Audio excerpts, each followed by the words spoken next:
प्रणाम सर। आनंद, कैसे हैं आप सर? सुंदर, मुक्त, आनंदित। बिल्कुल सर। सर जैसा कि हमने पिछले एपिसोड में बात की आर्ट ऑब्जर्वेशन की, कि कैसे देखना होता है चीज़ों को, भाव विभाव पे बातें हुई। सर अब आज हम लोग बढ़ते हैं नेक्स्ट स्टेप की तरफ इस जर्नी में। बिल्कुल। नाट्यशास्त्र के अनुसार एक कलाकार को पूर्ण कलाकार होना पड़ता है, पूर्ण कलाकार होना पड़ता है। एक अभिनेता को एक कंप्लीट एक्टर होना पड़ता है। उसका मतलब क्या है? उसको एक्टिंग करना भी आना है, उसको गाना भी आना है, गा भी सकता है, उसको डांस करने भी आना होगा, उसके इंस्ट्रूमेंट बजाने भी आना होगा, और वो पूरी कहानी को नरेट भी कर सकता है। सूत्रधार मतलब ये सारा चीज़ करेगा तो होगा। गायन वादन नृत्य को संगीत कहते हैं एक शब्द में, ठीक है। संगीत में 7 सुर होते हैं। एक एक सुर को, एक एक स्वर को, सारे गामा, एक एक स्वर को मास्टर करना पड़ता है। मिनिमम 5 साल लगते हैं। बिल्कुल सर। संगीत के उस्ताद की भाषा में मैं बता रहा हूँ। वो लोग कहते थे पहले कि एक एक स्वर को साधने में 5 साल लगता है। 7 स्वर साधना है आपको, तब जाके आप सारे जीवन में अच्छे गायक, अच्छे वादक हो पाते हैं, है ना। अभिनय करने में कितने सुर होते होंगे? क्योंकि अभिनय करने वाला व्यक्ति तो संगीत सीख रहा है, गायन वादन नृत्य, लेकिन अभिनय का भी क्या कोई सुर होता है? तो उसमें पता चलता है कि अभिनय का सिर्फ एक सुर होता है। उस एक सुर को साधने से सारे सुर अपने आप सज जाते हैं। आप गेस करिए वो कौन सा सुर होता होगा?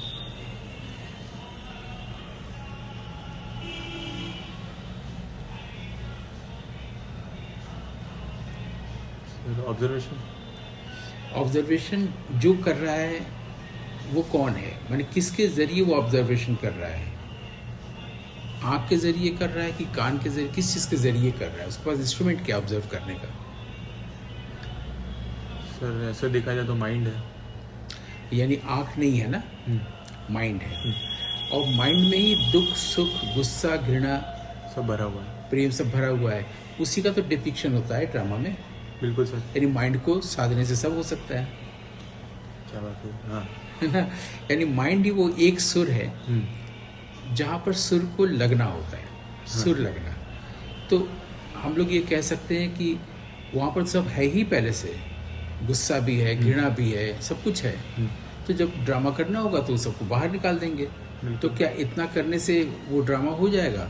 एक स्क्रिप्ट होगी, लाइंस होंगी, उसमें गुस्सा होगा तो हमारे भीतर गुस्सा है ही है? नहीं होगा तो नहीं। क्योंकि फिर एक कलाकार में, एक आम आदमी में क्या फ़र्क रह जाएगा, या एक कलाकार में, एक दर्शक में क्या अंतर रह जाएगा? उसके पास गुस्सा है लेकिन वो अभिनेता नहीं है, वो नहीं कर सकता। फ़र्क कहाँ आ रहा है? गेस करिए। सर फर्क आ रहा है, जैसे अगर मैं बात करूँ हर एक पहलू में, तो मुझे सबसे पहले लग रहा है कल्पना में। जैसे वही बात, कल्पना तो ऑडियंस भी कर सकता है। अगर वो कल्पना नहीं करेगा तो वो समझ ही नहीं सकता है कि आप राम हैं, आपको जो दुख मिला है तो कितना दुख आप महसूस कर रहे होंगे वैदेही के चले जाने से, सीता के चले जाने से। तो कल्पना करेगा दुख की ना, तभी तो वो उसके पास दुख आएगा। हाँ। और कुछ गेस करिए सर। और उसके पास भी गुस्सा है, आपके पास गुस्सा है, आप मंच पर हैं, वो आपको देख रहा है ऑडियंस के हिसाब से। तो जो जो चीज़ आपके पास है वही उसके पास है, क्योंकि content of consciousness is same. आपकी जितना भी जो जो चीज़ है, दुख सुख को फील करना, गुस्सा, घृणा, ईर्ष्या, प्रेम, प्रेम पाने की इच्छा, प्रेम करने की इच्छा, सुरक्षा की चाह, असुरक्षा की भावना, ये ऑडियंस में भी है, बिल्कुल, और आप में भी है। तो फिर एक्टर क्या ऑडियंस से इसलिए भिन्न है कि वो बहुत तेज़ आवाज़ में डायलॉग बोल सकता है या वो डांस कर सकता है? नहीं सर। तो फिर फ़र्क कहाँ पर आ रहा है? जो जो चीज़ उसके पास है, यानी कि माइंड, इसी एक सुर को साधने की बात हो रही है ना। और एक्टर भी है, दोनों में कॉमन है। फ़र्क कहाँ पर हो रहा है? जस्ट गेस करिए, और कुछ नहीं। सर क्या ये हमारा जो पहला स्टेप था, जो पहला एपिसोड था, आर्टिस्टिक एनर्जी, वो हाँ, कह थोड़ा सकते सा आप 50% से ज़्यादा सही उत्तर दिए हैं। गुस्सा को ही कलात्मक रूप से प्रस्तुत करना है, हम्म, प्रेम को तो कलात्मक रूप से प्रस्तुत करना है, हाँ। ईर्ष्या को भी, घृणा को भी। ये सुनने में अजीब लग सकता है कि ऐसा कैसे, उसके पास भी ईर्ष्या है, लेकिन वो ईर्ष्या को सीधे व्यक्त करता है। आप ईर्ष्या को कलात्मक रूप से व्यक्त करते हैं। आप ईर्ष्या को कलात्मक रूप से व्यक्त कर रहे हैं, इसीलिए वो देख रहा है और खुश हो रहा है। घर में घर का कोई सदस्य जब कुछ ऐसा कुछ बोल देता है जिसको कहते हैं कि जला भुना या अप्रिय, तो आप क्या करते हैं, बाहर तुरंत गाड़ी स्टार्ट करते हैं, बाहर निकल आते हैं। हाँ, उस परिवेश से हटने के लिए ना, रिलैक्स होने के लिए। हाँ, सर। लेकिन वही कैरेक्टर जब सिनेमा के पर्दे पर आता है तो उसको बहुत चाव से आप देखते हैं। बिल्कुल सर।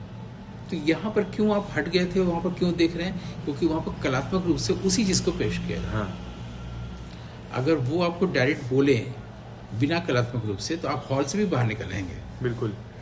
कि तुम सिनेमा देखने आए हो, तुमको एग्जाम नहीं देना, अभी तुम IAS का प्रीलिम देना है ना। हाँ, अगर वहीं से कोई बोले, हाँ, पहले तो ललिता पवार होती थी तो ऐसी हाँ। सास, ऐसी ननद, हाँ, फिर उसके बाद हिमानी शिवपुरी आई।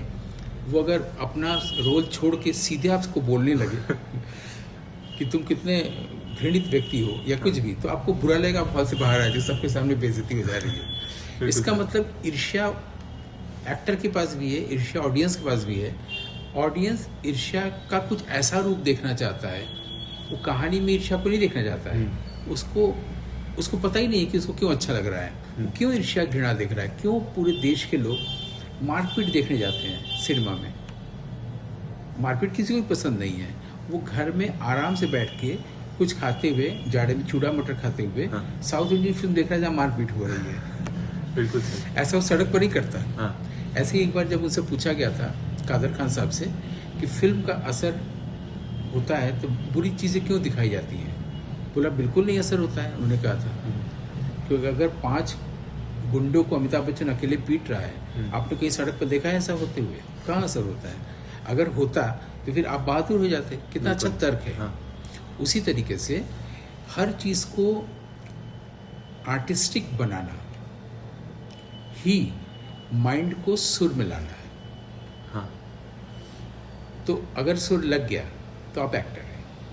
उसके लिए आपको 2 साल का 10 साल का कोर्स करने की ज़रूरत ही नहीं है। बिल्कुल नहीं। वो 1 मिनट में भी हो सकता है और बहुत साल तक भी हो सकता है। माइंड को सुरीला बनाना है। माइंड को सुरीला बनाने का मतलब अपने गले को सुरीला बनाना नहीं। हाँ। कि आप अच्छा गा रहे हैं। हाँ, माइंड को सुरीला बनाने का मतलब है आपके पास जो भी चीज़ें नेगेटिव हैं वो नहीं रहेंगी। आपके पास ईर्ष्या नहीं होगा, आपके पास घृणा नहीं रहेगी, आपके पास क्रोध नहीं रहेगा, आपके पास सुरक्षा की चाह नहीं रहेगी, आपके पास प्रेम पाने की, प्रेम करने की इच्छा नहीं रहेगी, आपका शांत मन होगा।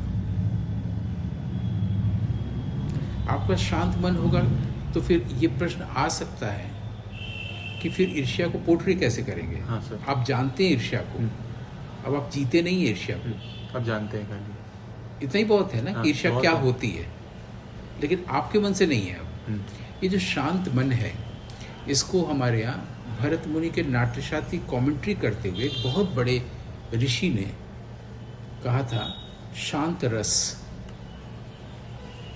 जो लोग कहते हैं 9 रस होते हैं, 9 रस होते हैं, 9 रस कैसे आप पोर्ट्रे करेंगे स्टेज पर? 8 ही रस होते हैं। श्रृंगार, हास्य, करुण, रौद्र, वीर, भयानक, विभत्स और अद्भुत। 8 रस होते हैं। शांत रस के लिए आप पूरे 3 घंटा 1 घंटे तक चुपचाप बैठे रहेंगे शांत। शांत रस को गलत समझ रहे हैं लोग।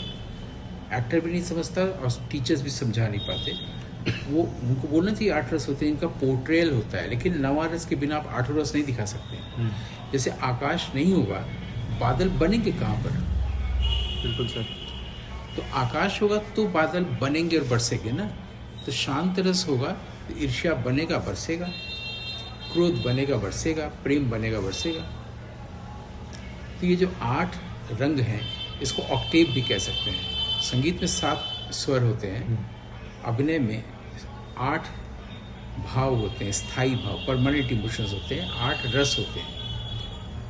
एक्टर के लिए ड्रामा में वहाँ 7 था, ये 8 को अंग्रेजी में ऑक्टेव कहते हैं, क्योंकि वेस्टर्न क्लासिकल म्यूजिक में ऑक्टेव होता है, 8 होता है, हमारे यहाँ 7 होता है। तो उसको इन जनरल ऑक्टेव भी कह दिया जाता है भारत में, लेकिन है वो 7 सप्तक। लेकिन यहाँ पर 8 भाव है, 8 रस हैं, भाव ही रस है।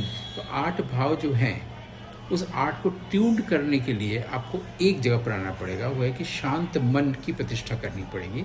वो ट्यून हो गया, फिर आपको किसी स्कूल की ज़रूरत नहीं, किसी टीचर की ज़रूरत नहीं, डायरेक्टर की तो ज़रूरत पहले से ही नहीं है। बिल्कुल सर। यानी शांत रस पहला रस है, शांत होना सबसे ज़रूरी है। शांत होना अभिनेता की कमाई है। हाँ ये तो है सर। शांत अगर है तो उसको बाकी जो भौतिक कमाई अपने आप हो जाएगी, शोहरत की, पैसे की, अपने आप हो जाएगी। पहले उसको शांत होना है। अब उसी बीच मैंने एक बात बोला, भाव ही रस है, यानी रस का मतलब है इफेक्ट, प्रभाव। भाव ही प्रभाव है। इस पर हम लोग बाद में भी बात कर सकते हैं, और या अभी खाली इतना कह दें कि क्यों कहा गया कि भाव ही रस है। अगर आप बिना भाव के एक पल भी हैं मंच पर या कैमरे के आगे, तो ऑडियंस को अच्छा नहीं लगेगा, वो उसको एक रस लगेगा, मोनोटोनस। बिल्कुल सर। यानी एक्टर को हर पल रस क्रिएट करना पड़ता है। तो रस क्रिएट कैसे करेगा? एक रस बनाएगा, फिर दूसरे रस में जब जाएगा तो पहला रस मर जाएगा। लेकिन ऐसा जीवन में नहीं होता है। जब आप शांत होंगे तो आपको दिखाई देगा कि मान लीजिए कल आपने कोई खूबसूरत युवती को देखा था, ठीक, अभी आप कॉफ़ी पी रहे हैं, वो नहीं दिख रही, तो क्या वो मर गई है? नहीं है, वो कॉफ़ी में आप दिख सकती है। हाँ बिल्कुल सर। तो मरती नहीं है, या कोई मरता नहीं है, उसका रूपांतरण हो जाता है। हाँ। और अब आप वो कॉफ़ी में उसको देख सकते हैं। फिर कॉफ़ी ख़त्म हो गई तो क्या कॉफ़ी ख़त्म हो गई? नहीं। अब आप कुछ और जो देख रहे हैं उसमें कॉफ़ी चली गई। तो ये रूपांतरित होता रहता है। तो आप जब प्रेम में हैं एक्टिंग करते समय, फिर गुस्सा आया तो प्रेम गया नहीं, तो ये जो गुस्से में आ गया। इसलिए एक्टिंग मेथड ऐसे भरत मुनि बनाते हैं नाट्यशास्त्र में कि 8 रस आप जो लिए, आप देखिएगा डांसर्स क्या करते हैं स्टेज पर, 8 भाव दिखाते हैं अपने पूरे आंगिकी में। श्रृंगार ऐसे, करुण, चेहरा वैसा हो जाएगा, भय, वीर, रौद्र दिखाते हैं ना। तो एक्टर को पूछना चाहिए उस डांसर से कि हम एक्टिंग करते समय इसका प्रयोग कैसे करें। हम रौद्र दिखाएं, रौद्र का रोल है तो रौद्र दिखाएं, फिर हास्य का रोल है हास्य दिखाएं, कैसे करें? माने श्रृंगार दिखाएं, श्रृंगार से फिर रौद्र में आए, रूपांतरित करें, कैसे इसको कैसे प्रयोग में लाएं। तो आपके लिए क्या, आप कैसे गेस करते हैं कि कोई स्क्रिप्ट है और उसमें आपको 8 भाव का प्रयोग करना है, 8 रस का, तो आप एक रस से दूसरे रस में कैसे जाएंगे? या 8 को या 6 को या 5 को कैसे दिखाएंगे? श्रृंगार 8 आपको याद हो गया ना? हाँ। श्रृंगार, हास्य, करुण, रौद्र, वीर, भयानक, विभत्स यानी कि घृणा, और अद्भुत। अब 8 को आपको दिखाना है, कैसे दिखाएंगे? तो सबसे पहले तो मैं लाइंस पढ़ूंगा जो मुझे दी गई हैं, फिर हर एक लाइन का मतलब समझूंगा। तो जैसे एक पैराग्राफ है तो पहले उसका होल में मीनिंग समझूंगा कि क्या है, फिर मैं इसको कैसे बोल सकता हूँ, या कौन सी लाइन में कौन से रस में यूज कर सकता हूँ। उसका किसी में श्रृंगार है, हाँ, किसी में क्रोध है, किसी में हास्य है। फिर आगे फिर सर मैं वैसे अलाइन करूंगा कि जैसे पहली लाइन मैं रौद्र रस में बोलूंगा, दूसरी लाइन तुरंत श्रृंगार रस में, फिर तीसरी वीर रस में, चौथी भय में। ऐसे आप जो बोल रहे हैं ये कोई भी व्यक्ति, इंटेलिजेंट व्यक्ति ऐसे ही बोलेगा, कॉमन सेंस से। हाँ। लेकिन ये एक्टिंग मेथड नहीं है। हाँ। एक्टिंग मेथड ये है कि जो पूरा नाटक है या पूरा स्क्रिप्ट है वो कॉमेडी है कि ट्रेजेडी है कि वीरता से भरा हुआ है, वो 8 में से कोई एक होगा। हाँ। हो सकता है पूरी वो प्रेम कहानी हो।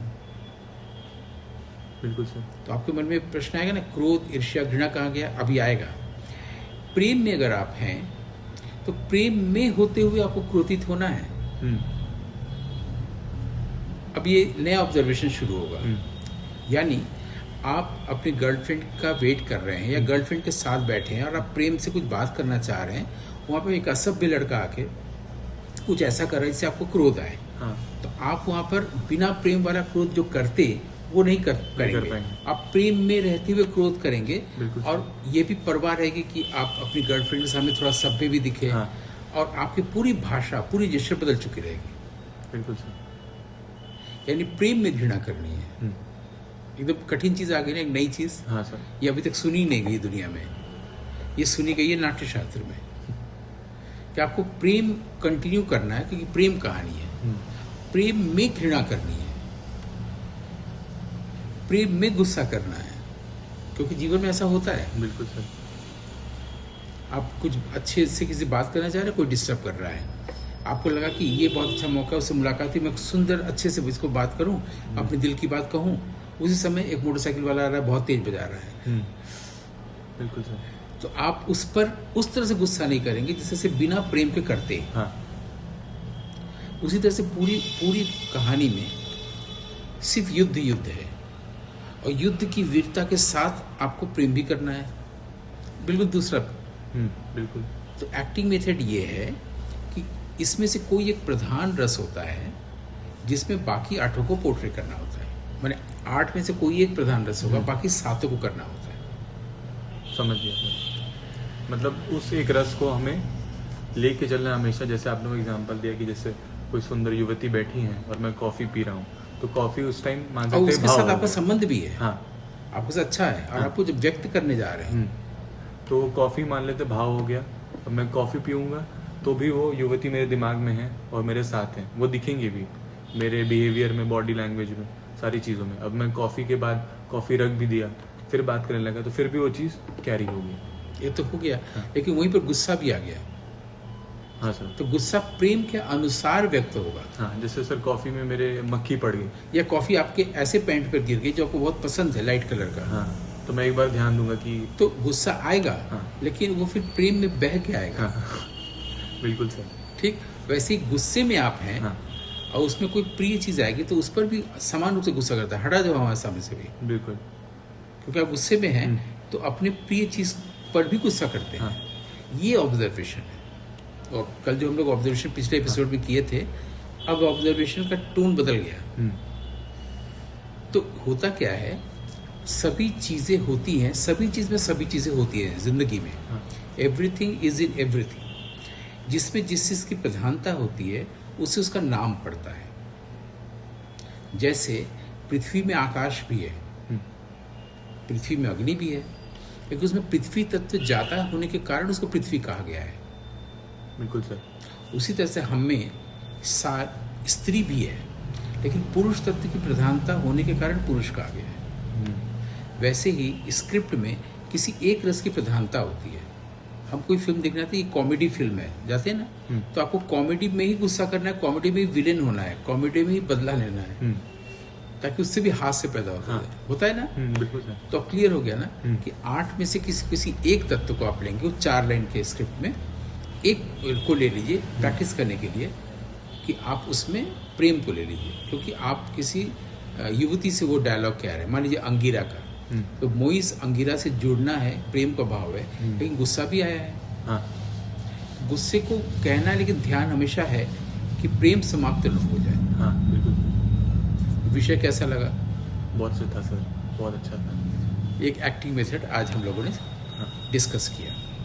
सर एक लास्ट में मैं क्वेश्चन पूछना चाहूँगा ऑडियंस के लिए भी और मतलब खुद के लिए भी, कि जैसे लोग कन्फ्यूजन ना पैदा हो कुछ ऐसा। जैसे आपने बोला कि एक आर्टिस्ट को पेंट करना भी आना चाहिए, गाना गाना भी आना चाहिए, डांस करना भी आना चाहिए, तबला बजाना भी आना चाहिए, और क्लासिकल चीज़ें भी आनी चाहिए। तो बहुत लोग ऐसा ना समझें कि तो हमें वो सब भी सीखना पड़ेगा। अब सर ने बोल दिया है तो अब मुझे वो सब, अब मैं कल से तबला भी ज्वाइन कर लूँगा, डांस भी सीख लूँगा और गाना भी सीख लूँगा। तो सर ये कैसे क्लियर हो कंफ्यूजन? इसका उत्तर मैंने दिया है, शायद इनडायरेक्टली। हाँ।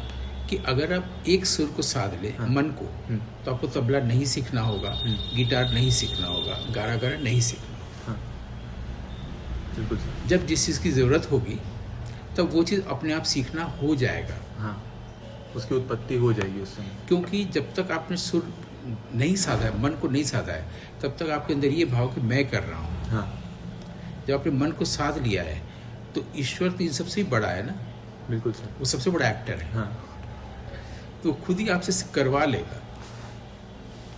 बिल्कुल। ठीक है सर, तो आज का सेशन यहीं ख़त्म करते हैं। बहुत बहुत धन्यवाद। मिलते हैं सर नेक्स्ट एपिसोड में। आपको इस अच्छे एपिसोड के लिए, सीरीज़ के लिए बहुत बहुत बधाई। Thank you so much sir.